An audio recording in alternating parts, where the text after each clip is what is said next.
sudah waktunya, janganlah diragukan lagi.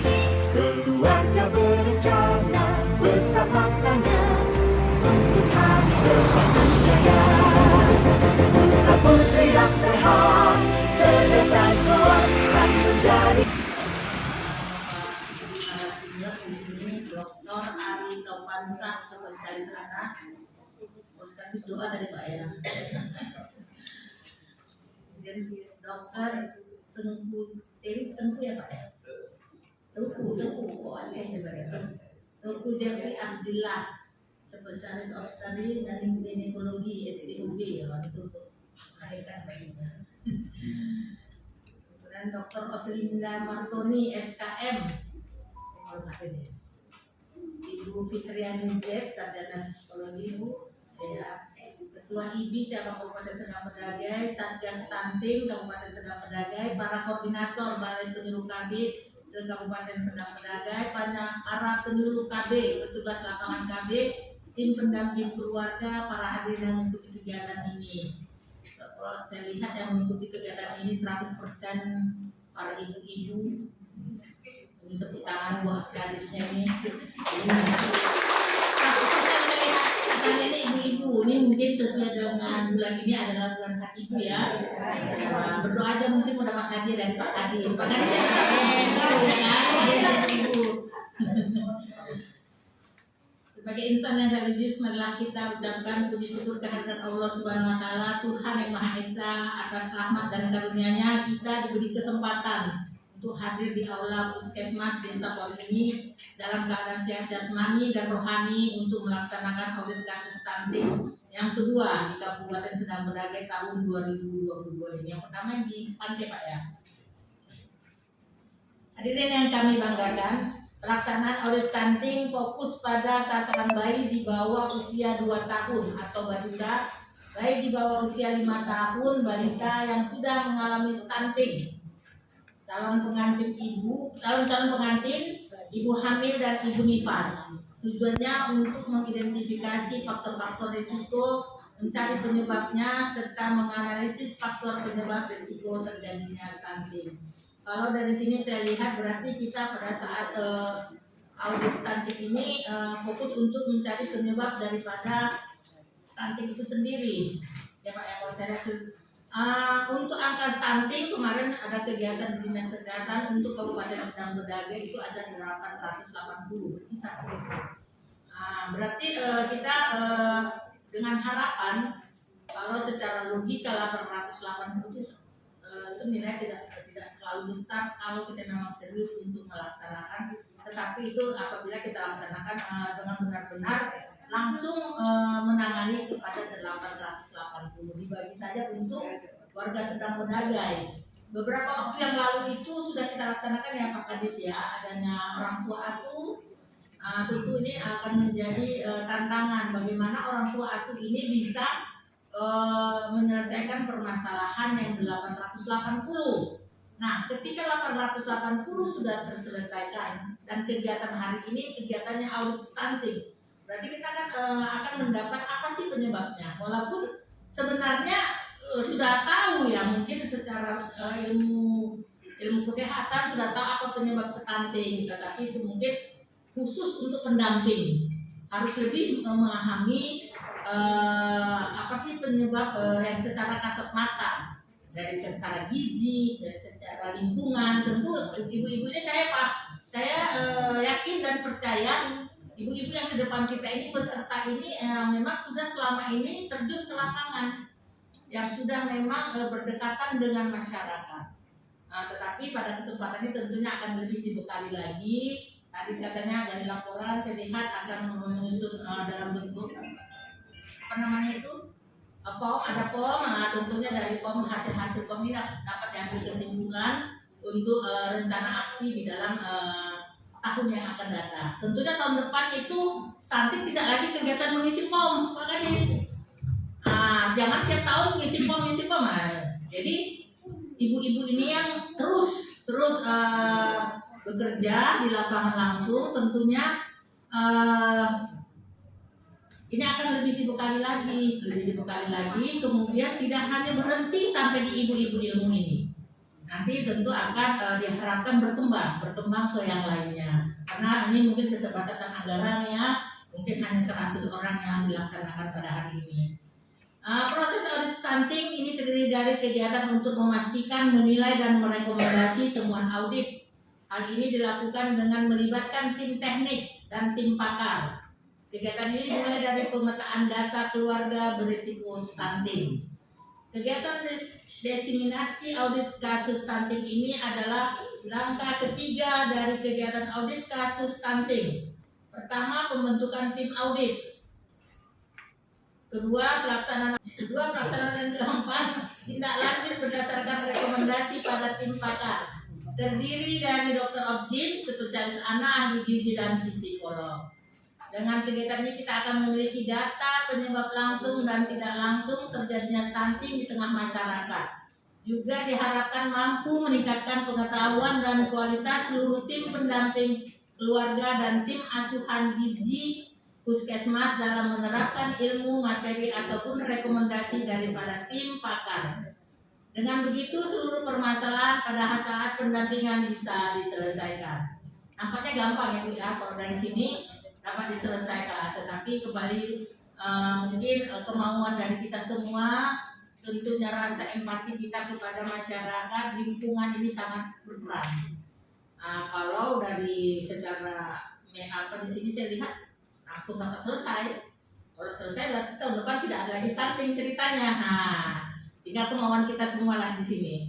Bapak Ibu hadirin sekalian, kita harus menyambut baik kegiatan diseminasi audit kasus stunting ini.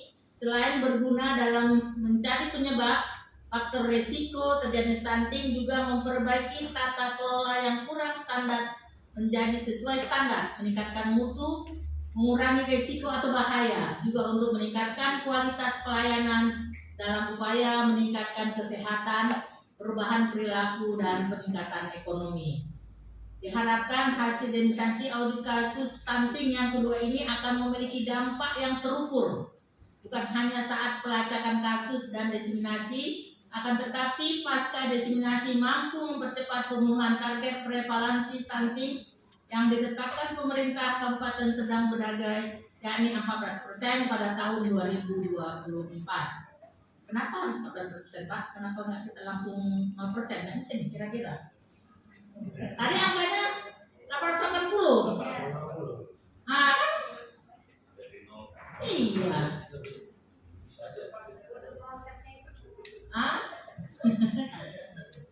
Iya. Kalau memang bisa 0%, kenapa harus 14% kita sisakan, ya kan? Tuntas, selesai. Target nasional, kita kalahkan target nasional, boleh loh. Di atasnya kita boleh, bukan berarti kita menyalahi, tidak. Boleh di atasnya kita. Tapi kembali kemauan ya, kemudian ketersediaan anggaran juga.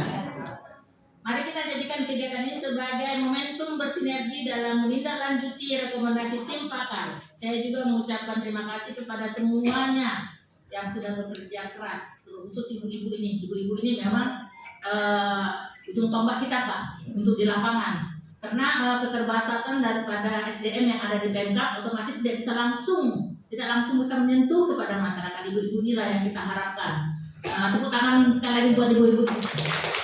Luar biasa, memang apa yang disampaikan Pak Bupati Pak, ini luar biasa. Mampu, tadi pagi sempat masak ya Bu?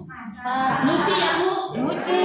Iya. Nanti kita pulang ke rumah tadi berantakan lagi bikin bapak. Andornya ada sempat tidur lagi ya kan Bu? Tapi itulah memang kemampuan ibu-ibu, tangannya jalan, kakinya jalan, semua bisa digunakan untuk kesuksesan dari keluarga. Terima kasih kepada semuanya yang sudah bekerja keras dalam percepatan pencegahan dan penurunan stunting, terutama kepada tim pendamping keluarga yang terus mendampingi keluarga berisiko stunting. Pada tahun ini sudah mendampingi calon pengantin sebanyak 2.151 atau 44%. Ibu hamil sebanyak 4.451. Oh, lebih banyak pengantin ibu hamilnya daripada pengantin ini ya? Ya. Yang pengantin sebelumnya ya. Dan ibu pasca bersalin sebanyak 4.327%. Ternyata masih ada program KB itu Pak, yang 2 anak itu masih jalan nggak ya? Masih jalan ya? Jalan. Tapi tidak terlalu digaungkan di dalam suatu kegiatan ya, sepertinya ya? Masih tetap ya? Semoga Allah SWT senantiasa meridhoi usaha yang dilakukan sebagai amal ibadah, terlebih dalam mewujudkan sabta dambaan.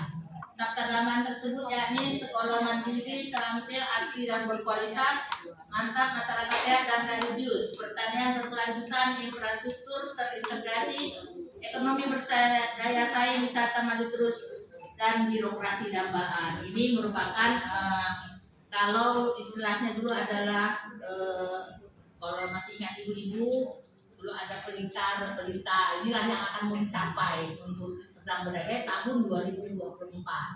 Itu sabta dambaan, ya sekolah mantap, terampil, asli dan berkualitas. Jadi bagaimana anak-anak itu bisa sekolah dia kalau tadinya stunting ya kan? Berarti kan stunting berarti sudah ada banyak mungkin IQ-nya ya, IQ-nya lebih rendah ya. Nah, jadi tidak akan tercapai. Ini kan cikal bakal untuk kemudian pertanian berkelanjutan,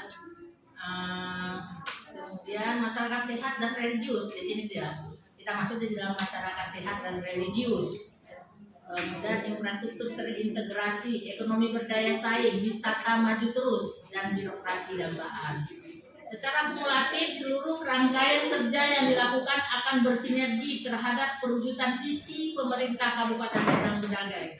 Terwujudnya masyarakat yang mandiri, sejahtera, dan gilis. Inilah tugas yang paling utama kita untuk mencapai program-program yang telah disusun di dalam pembangunan Sedang Bedagai. Pada akhirnya, kegiatan destinasi audit kasus stunting yang dilakukan pada hari ini Selasa 20 Desember tahun 2022 secara resmi saya buka dengan mengucapkan Bismillahirrahmanirrahim.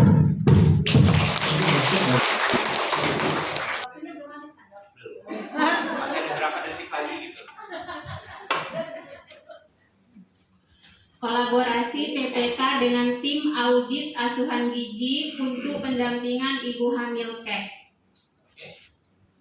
Terdiri dari kader KB, PKK, dan juga bidan. Mungkin kalau dari kader KB, kita bisa lebih melakukan ke KIE, komunikasi, informasi dan edukasi tentang masalah gizi dan pola makan. Karena itu kami berikan pembekalan juga pada kader TPK kami.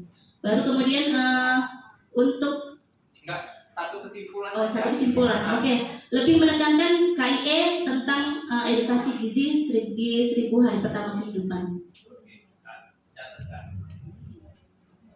Yang pertama yang dibilang Ibu Maria Upa itu sama Ibu Ine Sudah sama, sudah mencakup. Jadi intinya kan Kami undang Ibu Asisten 1 untuk memberikan cenderamata-nya, kemudian Bapak Kepala Dinas P2KBP 3A,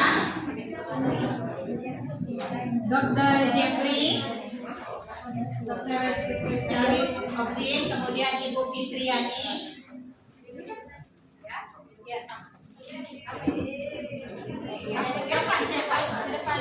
Nah, yang pertama kami undang ini Pak Donuan Sinaga. Wah, tepuk tangannya mana? Semoga tambah semangat ya kerjanya. Ya. Oke. Yang kedua kepada Rina Handayani, Balai Penyuluhan Kecamatan Teluk Bengkudu. Oke. Entah. Ya. Yang ketiga Feni Isnani, AMK, Fasilitator Balai Penyuluhan Kecamatan Tanjung Beringin. Udah. Oke. Udah Pak. Keren.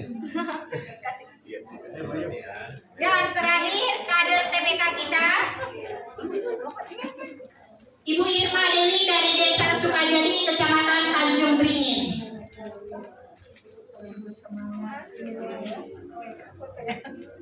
Oke. Oh gitu ya. Sampai. Oh, ditanya. Udah. Selanjutnya untuk foto bersama dulu. Foto bersama diberikan pada saat dia haid. Tapi karena sulitnya memantau, karena jadwal haid setiap rematri ini berbeda, makanya diberikan hari makan FE. Kenapa FE ini diberikan? Dalam upaya mencegah terjadinya anemia. Kenapa? Karena banyak perilaku kita yang menghambat penyerapan FE. Salah satunya adalah, jadi slogan, mohon maafnya ya kalau menyebutkan produk. Jadi kalau ada slogan bilangkan apapun makanannya, testosteron minumannya, itu tidak baik untuk tubuh. Karena kalau makan dibarengi dengan minum teh manis dingin atau minum teh akan mengganggu penyerapan FE. Jadi makanya diberikan, kenapa? Karena di matri kita ini paling banyak nih, kalau makan ini minumnya teh manis dingin, kemudian kopi. Jadi semua makanan yang mengandung FE itu akan mengganggu penyerapannya di dalam tubuh. Makanya diberikan ya tablet FE.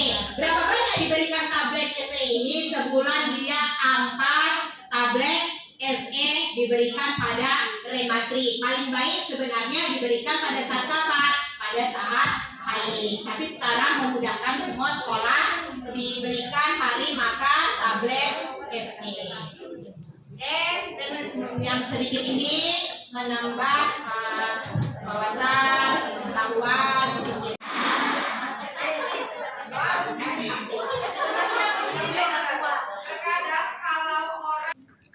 Satu, dua. Dua anak sehat.